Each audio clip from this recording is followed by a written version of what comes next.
Hello everyone. तो हम लोगों ने लास्ट क्लासेस में देखा था रिसोर्सेज और उसके इन्फॉर्मेशन, जैसे रिसोर्सेज के क्या टाइप्स होते हैं, रिसोर्सेज को हम लोग कैसे कंजर्व कर सकते हैं। उसके बाद हम लोगों ने लास्ट क्लास पे छोड़ा था लैंड रिसोर्सेज पे, जो कि आज हम कंटिन्यू करेंगे लैंड रिसोर्सेज से।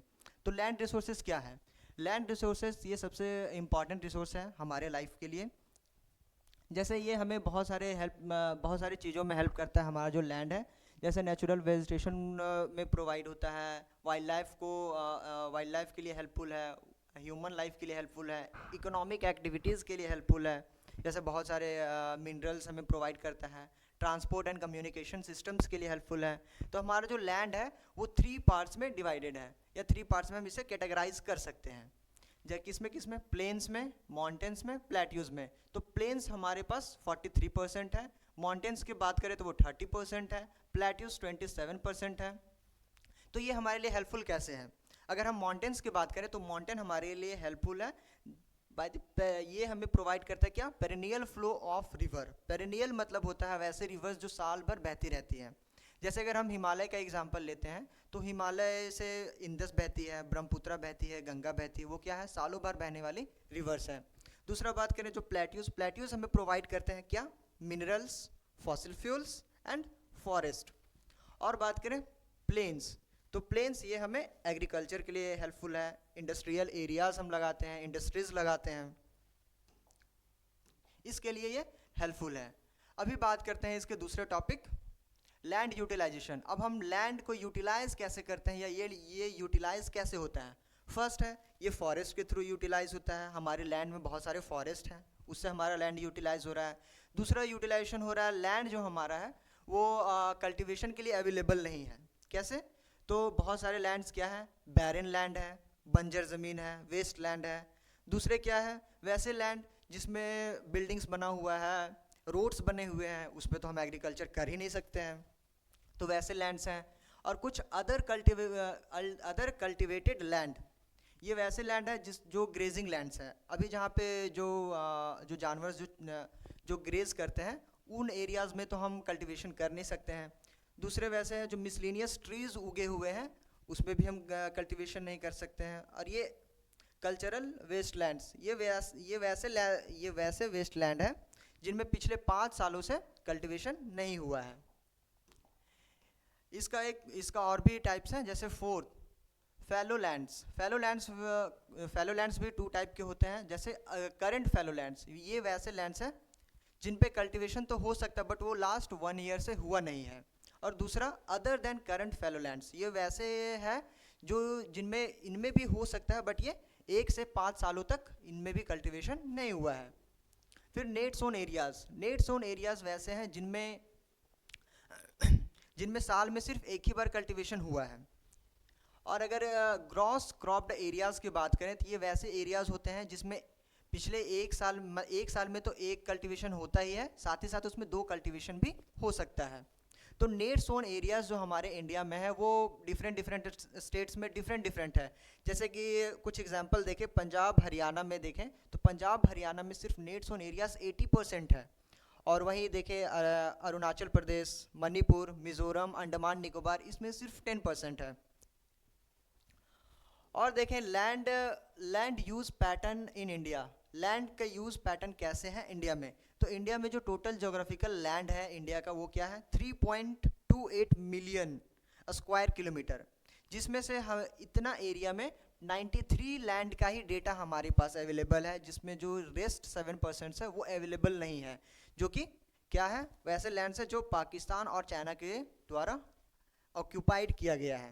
उन लैंड्स का इंफॉर्मेशन हम लोगों के पास नहीं है। अभी देखें कि लैंड डिग्रेडेशन भी बहुत हमारे इंडिया में हो रहा है। उसका मेन कॉजेज़ क्या है, मेन रीज़न क्या है लैंड डिग्रेडेशन के? तो सबसे पहला कॉज देखें तो डिफॉरेस्टेशन है। डिफॉरेस्टेशन हो रहा है, जंगल की कटाई हो रही है, ओवर ग्रेजिंग, बहुत ज़्यादा ग्रेजिंग हो जा रहा है, माइनिंग है, क्वेरिंग है, सीमेंट इंडस्ट्रीज़ है जो कि बहुत ज़्यादा ह्यूज अमाउंट में डस्ट प्रोड्यूस करते हैं, जो हमारे फर्टाइल लैंड्स में फर्टाइल लैंड्स पे एक डस्ट का लेयर बन जाता है, जिसकी वजह से लैंड हमारी उतनी फर्टाइल नहीं रह पाती है। थर्ड है इंडस्ट्रियल वेस्ट। जो भी इंडस्ट्रियल वेस्ट है वो जो अच्छे लैंड्स हैं उनमें फैला दिया जाता है, जो लैंड हमारे लिए फिर यूज़फुल नहीं रह पाती है।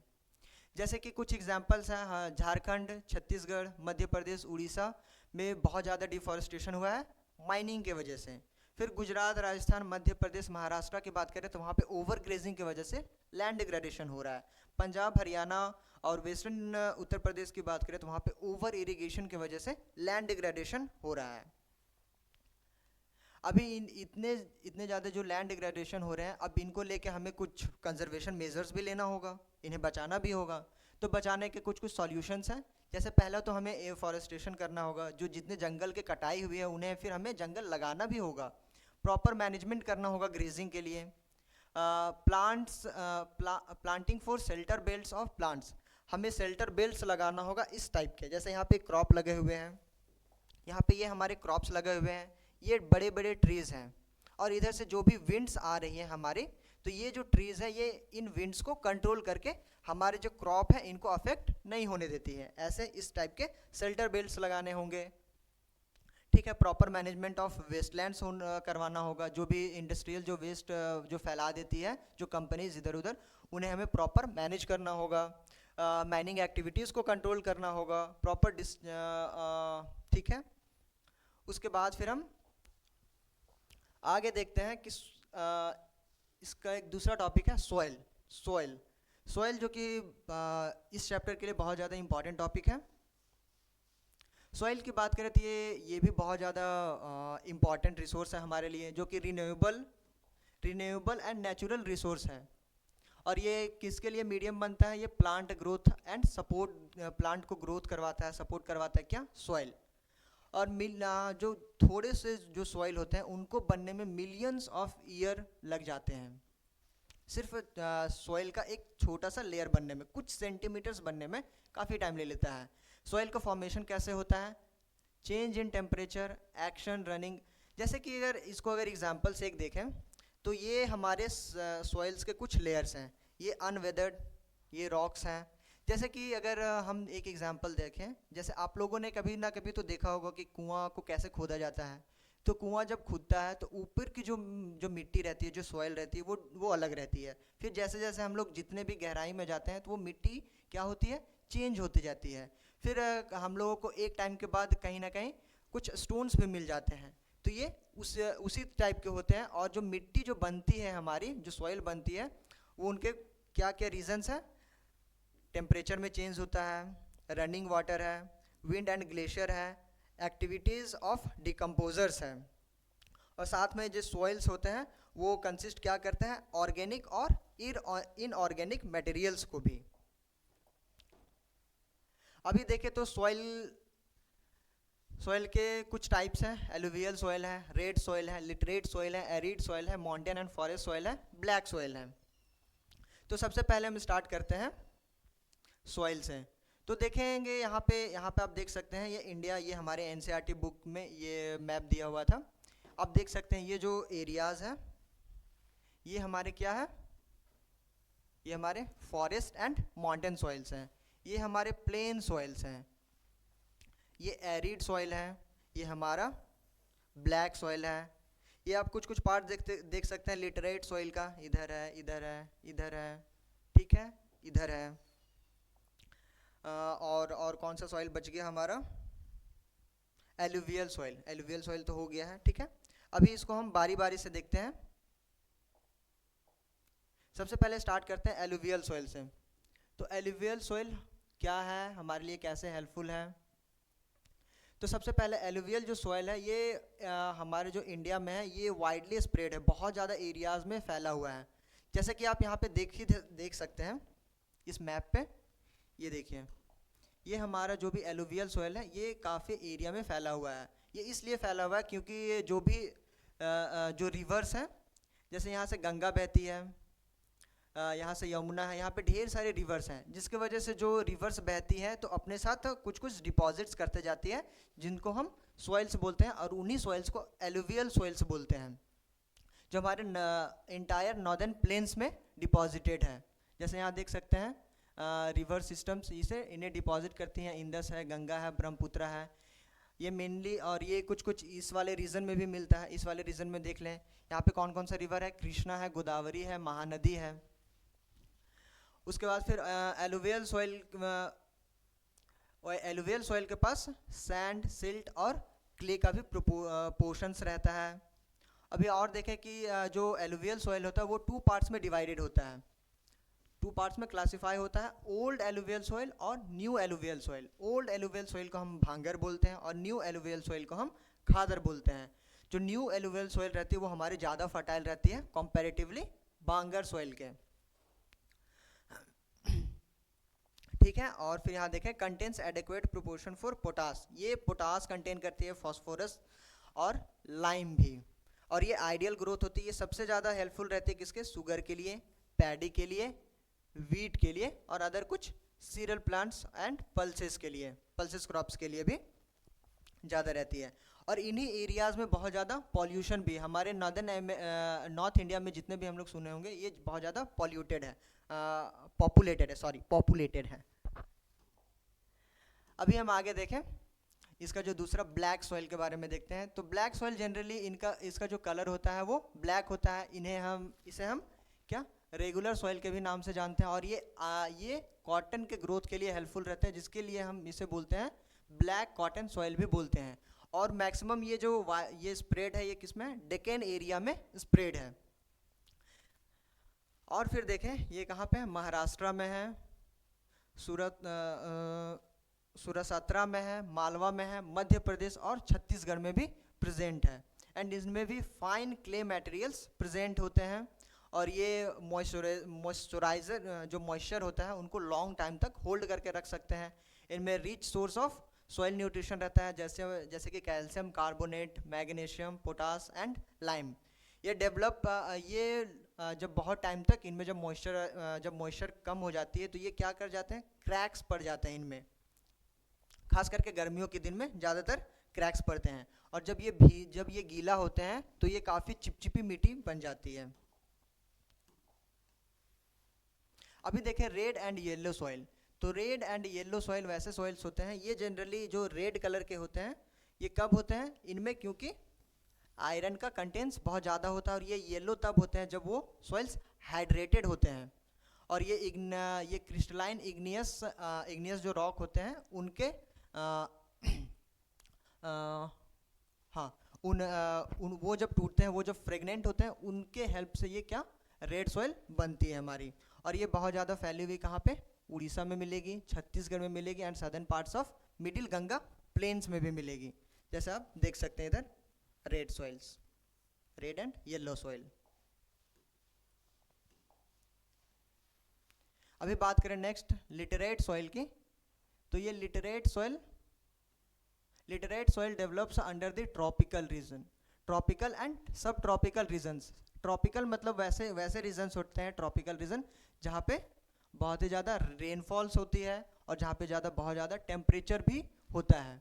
जैसे कि आप लोगों ने पढ़ा होगा, जैसे ये अर्थ ले लेते हैं, ये इक्वेटर है, तो इक्वेटर पे सन बहुत ज़्यादा पड़ती है, तो इस रीजन को हम क्या बोलते हैं, ट्रॉपिकल रीजन। और इसके ऊपर वाले रीजन को क्या सब ट्रॉपिकल रीजन्स बोलते हैं। तो यहाँ पे सनलाइट बहुत ज़्यादा होती है, जिसकी वजह से क्या होता है, हियर टेम्परेचर हाई होता है। और अगर टेम्परेचर जब हाई है तो वहाँ बहुत ज़्यादा इवापोरेशन होगा, बहुत ज़्यादा इवापोरेशन होगा मतलब कि वहाँ पे रेनफॉल भी बहुत ज़्यादा होगी। और ये लेस फर्टाइल होते हैं, किस वजह से, क्योंकि वहाँ पे लीचिंग बहुत ज़्यादा होता है। जो भी पानी वहाँ पे फ्लो करते हैं तो वो जो ऊपर के जो सॉइल का लेयर होता है, जो फर्टाइल सॉइल का लेयर होता है, उसको हटा देते हैं, जिसकी वजह से वो लैंड लेस फर्टाइल होती है। ये एसिडिक होता है, इसका जो pH वैल्यू है 6.0 है।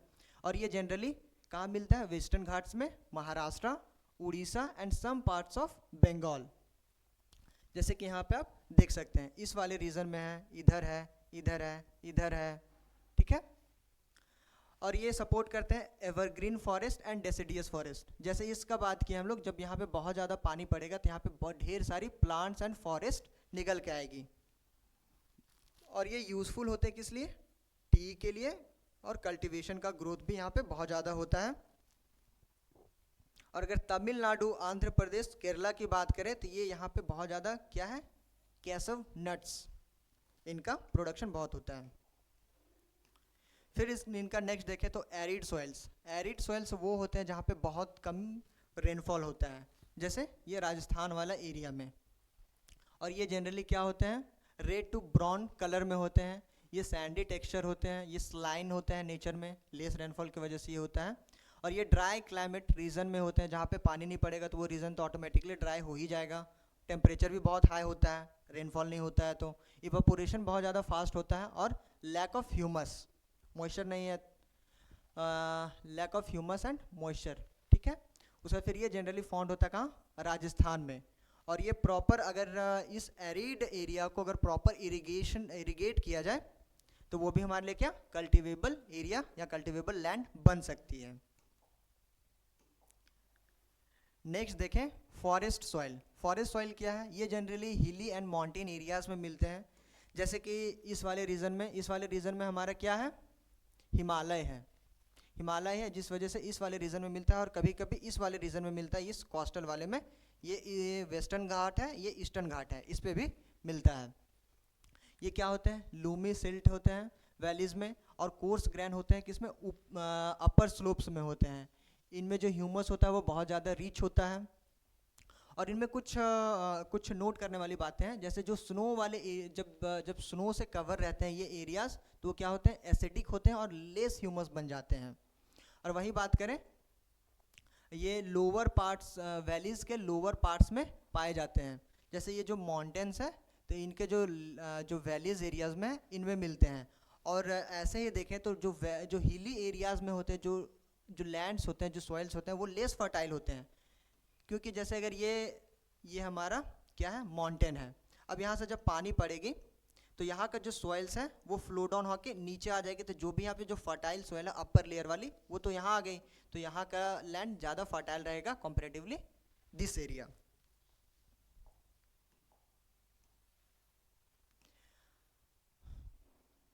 सॉइल इरोजन नेक्स्ट टॉपिक है, सॉइल इरोजन। सॉइल इरोजन क्या होता है, सॉइल इरोजन जैसे कि हम उतने टाइम से जो पढ़ जा रहे हैं, जो भी लैंड होता है, जो भी हमारा जो सॉइल होता है, जो सॉइल का जो ऊपर वाला लेयर होता है, वो जब बहुत सारे रीज़न के वजह से जब वो हट जाए तो उसको हम बोलते हैं सॉइल इरोजन। जैसे कि ये सॉइल इरोजन 3 तरह के होते हैं। सॉइल इरोजन 3 तरह के होते हैं। सबसे पहले ये क्या होते हैं, गुलीज। जैसे जो पानी वगैरह पड़ता है, जैसे कि बहुत ज़्यादा रीजन में आप देखते होंगे जब पानी पड़ रहा है तो वो एक छोटा सा मिट्टी को काटते काटते एक हल्का सा गुलीज की तरह से पानी बहने लगती है, और यहाँ से जो सॉइल्स होते हैं वो इरोड होने लगते हैं। और यही इरोजन जब चंबल वाले एरिया में हो तो इस वाले को क्या बोलते हैं, रिवरिन्स बोलते हैं। दूसरे में देखें तो ये सीड्स होते हैं, जो बहुत ज़्यादा सीड्स इरोजन जिसको कहते हैं, जो बहुत ज़्यादा एरिया में पानी फैला हुआ है, वो कंटिन्यूस फ्लो होते जा रहा है, तो वो कंटिन्यूस जो फ्लो हो रहा है साथ साथ में, तो जो सॉइल का अपर लेयर है उसको भी तो साथ साथ में फ्लो करके ले जा रहा है ना, तो उसको बोलते हैं सीड इरोजन्स। और विंड ब्लोज, जिसको विंड इरोजन बोलते हैं, जैसे बहुत ज़्यादा जब आंधी तूफान होता है तो वो क्या करता है, जो भी सॉइल का जो अपर जो लेयर होता है उसको उड़ा के ले जाते हैं। अब जैसे इसमें देख सकते हैं, अभी बात करें इन सभी को देखते हुए हमें फिर सॉइल को कंजर्व करना भी होगा। सॉइल को कंजर्व कैसे करेंगे, तो इसके भी कुछ मेजर्स हैं। जैसे कि फर्स्ट है काउंटर मेजर्स, काउंटर प्लगिंग है। काउंटर प्लगिंग में क्या करते हैं, हम कुछ एरियाज को कल्टीवेट करते हैं ऐसे, और बीच में ये हम छोड़ देते हैं, मतलब बीच में कल्टीवेट करते हैं और बीच में उगा देते हैं, कुछ बुसेस वगैरह हो गई वैसे, जिसके वजह से जो विंड का जो फ्लो होता है उसको स्लो डाउन कर देता है।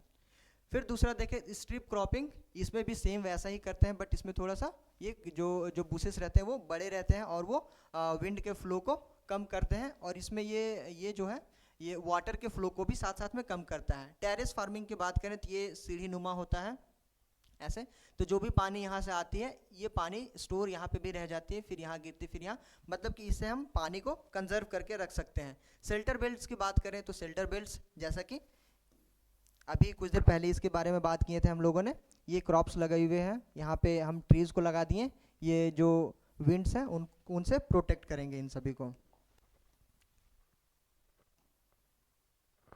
तो ये हमारा जो चैप्टर 1 है वो हो जाता है यहाँ पे कंप्लीट। तो आई होप आप लोगों को ये हेल्पफुल रहे आप लोगों के लिए। सो थैंक यू, मिलते हैं फिर नेक्स्ट वीडियो में। हाँ सर, हो गया।